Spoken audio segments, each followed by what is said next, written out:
This is Super Yacht News in association with Go Earth Boating, navigating boat buyers to better deals. Hi, welcome back to the channel. So a super yacht chef has drowned after a night out drinking with colleagues. This was based on a coroner's report which was released today. The chap's name was Flynn Sessions and he was from Wimborne in Dorset. He'd been working on a yacht called Motor Yacht Atlantico for just 2 months when he died. The inquest, which was held in Bournemouth, was told that the yacht was moored in La Ciotat in France in June 2023 when this occurred. This is kind of near Marseille in France. Mr. Sessions had been drinking in several bars with colleagues as well as crew from other vessels when the incident happened. The chef was only 22 years old when he died, and he'd been seen to have drank quite a number of beers and shots of alcohol. At one point, even his colleagues told the waiters not to serve him any more drinks. And he'd also knocked some stuff down in the bar, so it sounds like he was really quite drunk. Now, CCTV footage of him in the early hours of the morning showed the young man, who was alone at the time, leaning on a bollard on the quayside. He then fell into the water and was last seen swimming to the back of the yacht, which is what would have been the easiest place to get back on board a yacht, towards the stern, swim platform, etc. He was found dead in the water in the morning by the other crew.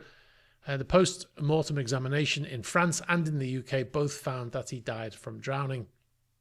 The coroner's report concluded that his death was the result of an accident. The coroner's report said while socialising with friends and colleagues, he had consumed a considerable amount of alcohol.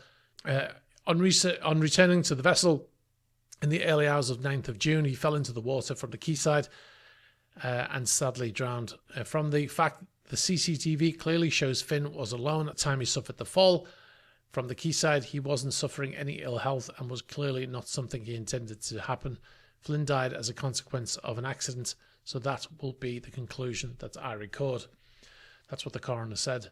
Now, the yacht itself, there's a photograph which was posted in one of the newspaper articles we read on this story, and it seems to confirm the yacht that we think it is. It's 28 metre, 91 foot yacht called Atlantico. Based on this photograph here, which shows the swim platform sort of raised up, which is something that yacht does, as you can see from the photos of the yacht. So we believe it's the same yacht. It was built by Amadea Yachts in Turkey in 2019. It's 138 gross tons, so it's a small. It barely makes it into the large yacht code, which is basically what we call a super yacht, which is 24 meters basically.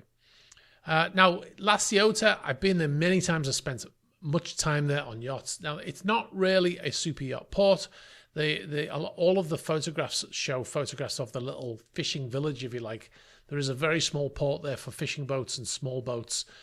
This yacht could have been in there. I don't think it would have been. It was most likely there for refit work because it's a big shipyard there. It's one of the biggest shipyards in the Mediterranean, I think. La Ciotat, I've been there many times, like I said, on various different yachts over the years. And most yachts that go to La Ciotat are not going there as a destination. They're going there to get work done. And I don't, like I said, I don't know if it was in the shipyard. I suspect it was probably, if it wasn't in the shipyard, it was there to go in the shipyard. And one of the things about that shipyard is, or one of the things about any shipyard, should I say, is that when you're on a yacht in a shipyard, there are extra obstacles when you're going back to a vessel, right? So there's stuff on the floor, there's stuff piled up. I'm not saying in an unsafe way. I mean, by the fact that you're in the shipyard, there are cables running along the floor. There are stuff stacked up next to the ship. There's items, machinery, all kinds of things that can be hazards. Now, one of the things that they never mentioned in here, and one of the reasons why he may have fallen into the water, because it doesn't say in the coroner's report, and I suspect they don't know, but there are instances in the past where people have fallen in the water whilst trying to board a vessel. Now, it says it was the early hours of the morning, so one of the things that happens on most yachts is we have a passerelle, which is hydraulically operated, and it's extended out, and that's how we get ashore, and that's how we get back on board. Now, at a certain point in the evening, they'll have somebody, unless it's on a big yacht, like over 100 meters, where they have security all the time. Most of the yachts, they have security up until a point, and then they raise the passerelle, or they retract it, so people can't just walk onto the vessel at night. There are still people on watching the cameras, but you know, on a big yacht, you'll have someone standing at the passerelle all the time. So what happens is we retract it or we lift it, so people can't get on board, right? And then often you get people who've been out drinking, they come back, they can't get on board the vessel. Now the protocol usually is, on some yachts, one yacht I worked on, we had a little fob that we could press and it would lower the passerelle down. But most of the yachts I worked on, it was a case of contacting the duty person, usually through a WhatsApp group or by calling a number and asking them to lower the passerelle. Now, it's possible that he, you know, was either too drunk to do that, or he couldn't get through to someone, or he didn't have the number, or, you know, XXX. And as a result, he's possibly tried to get on board himself without lowering that passerelle, maybe by climbing. I've seen people try to climb onto that passerelle because they think it's doable, or they've tried to jump from the quayside onto the yacht itself, as in this footage here. And as you can see, usually that person will end up in the water. Now, luckily, that girl was with other people, so there wasn't less likelihood of her drowning. But he was on his own. I've been in situations where this has happened in the past. In 2015, I was in Germany, and a chap fell in the water drunk, and he almost died. He was very fortunate that he was pulled out of the water. He had hypothermia. He was in the water so long his body core temperature dropped down, so he had hypothermia, and he almost died. And he was shouting for people to help him, and eventually somebody did come along and help him, so he was lucky. So yeah, there is a culture of drinking, unfortunately, around many yachts, and you can get into situations where people are struggling to get back on board for whatever reason. And I've worked on yachts where people have been found because they've been so drunk and they've just laid down on the floor outside the yacht, and they've been found the next morning by security just laying there sleeping, and had to be woken up because they're still drunk, of course.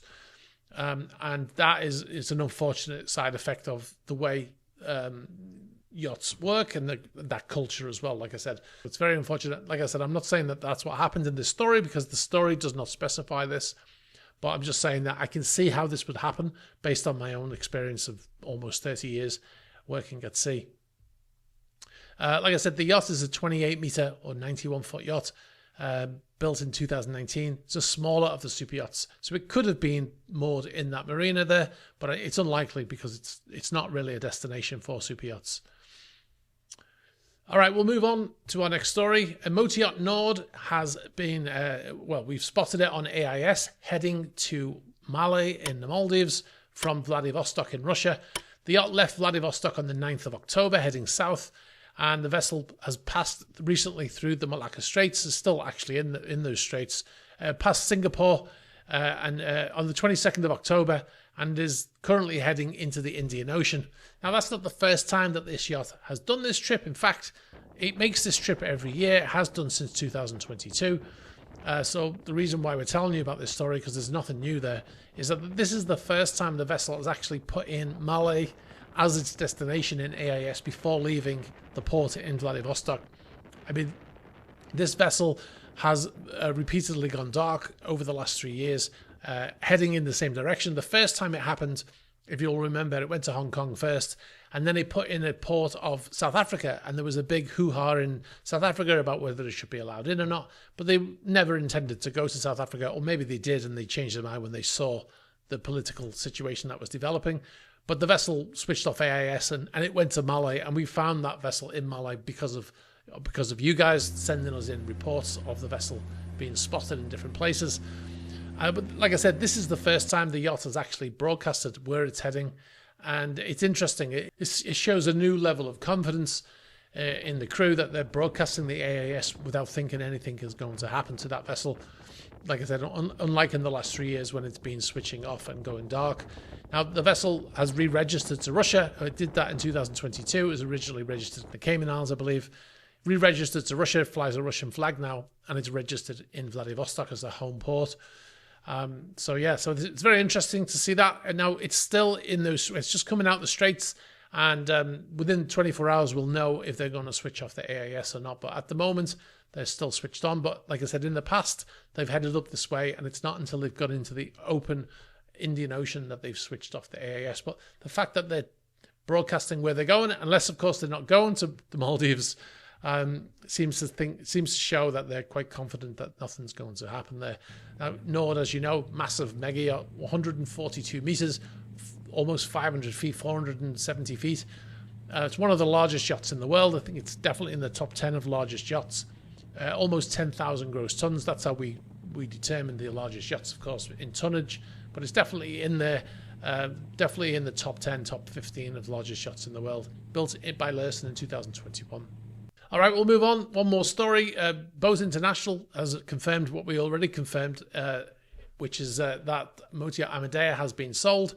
They did get a comment from the United States Marshal Service, who confirmed the sale of the vessel. So we posted out like over a week ago that the vessel had changed flags, which suggested the vessel had been sold. And we also said before the auction that Ali Yildirim of the Yildirim Group was planning to buy that vessel. Now, we don't know if he's bought it. We suspect he might be the buyer. But we did say that vessel had been sold in recent videos. But anyway, they're confirming it through the US Marshals. But like I said, we already confirmed it, but we just didn't have a US Marshals confirmation statement. Now, like I said, we can't confirm that Ali Yildirim is the buyer. He's the person who bought Axioma and also Alfa Nero, and those yachts are now for sale. We'll find out soon enough anyway, and we'll let you know as soon as we do. Anyway, guys, I'll leave it there. Be sure to check us out on patreon.com/gsysman and YouTube members. We just posted a video today, actually, about our Marala yacht video, which is coming very soon. And also some background on what we just talked about with the yacht chef dying. If you want to check that out, you can check it out at, like I said, patreon.com/gsysman or on YouTube members. Be sure to like this video, very important for the algorithm. Hit the subscribe button and hit the bell for future notifications. And I'll see you in the next one, guys. Bye-bye.